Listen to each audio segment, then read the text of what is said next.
এটা হচ্ছে একটা রেডমি নোট 11 ফোনের মাদারবোর্ড। এটা ছিল হচ্ছে ওয়াটার ড্যামেজ। তো এটা সুন্দরভাবে ওয়াশ টশ করে গতকাল রাত্রে সার্ভিসিং টার্ভিসিং করায় ফোনটা অন করা হয়েছিল। তো সকালবেলা এসে ফোনটা ফিটিং করার সময় ভুলবশত হাত থেকে পড়ে যেয়ে ডিসপ্লেটা ক্র্যাকড এই যে এখানে।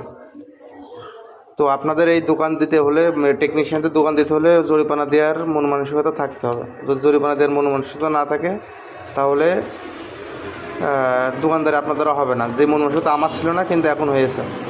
আমি আপনাদেরকে দেখাচ্ছি।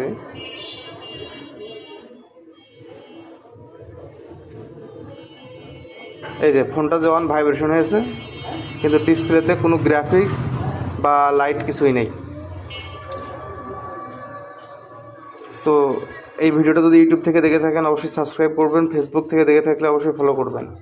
তো আমার একটাই কথা আমি সবার উদ্দেশ্যে বলতে চাই, যারা নতুন টেকনিশিয়ান দিয়েছেন বা দিবেন ভাবছেন, তাদের জরিমানা দেওয়ার মন মানসিকতা থাকতে হবে। তো এটা আমাকে যদি এখন ডেলিভারি দিতে, তাহলে অবশ্যই এটা ডিসপ্লে লাগাই ডেলিভারি দিতে হবে। কারণ এই ফোনটা গতকাল রাত্রে অন হয়েছে, সে যে এই ফোনটার মালিকও দেখছে যে ডিসপ্লেতে লেখা আছে এবং টাচে কাজ করছে। আমি গতকাল ব্যস্ততার কারণে ফোনটা আটতে পারছিলাম না। সকালে এসে 8টার সময় ভুলবশত ফোনটা তুলে পড়ে যায় আমার এই খালি ডিসপ্লের ফ্রেমটা, ব্যাটারি সহ। তারপরে আপনার হচ্ছে আর নাই, ডিসপ্লেতে লাইটও নাই, গ্রাফিক্সও নাই।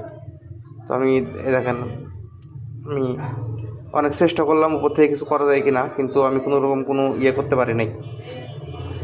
এই যে ভাইব্রেশনের ফোনটা অন হয়ে গিয়েছে, কিন্তু ডিসপ্লেতে লেখাও নাই, লাইটও নাই।